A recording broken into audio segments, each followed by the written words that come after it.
So today I've been installing this Garmin Dashcam Mini 2 in the RF MX5, and I found a couple tips and tricks I wanted to share. There's a very nice tight little package that hides right behind your mirror.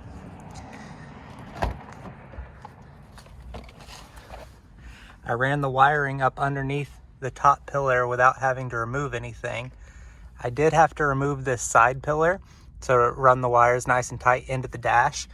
So this is where the wires drop out of the dash, and I had them routed over the side and plugged into the USB in the dash. I wasn't crazy about this, but I was prepared to deal with it. Then when I went to bundle up these wires and make them nice and tight in the footwell, I actually discovered Mazda includes a 12-volt power source underneath the passenger footwell for the purpose. I just had to flip up this little cover, and there it was. So here's the finished product. That's where it plugs in. Got my excess wire tucked up here.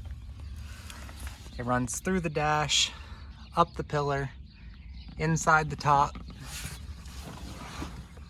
and pops out right there to plug into the dash cam.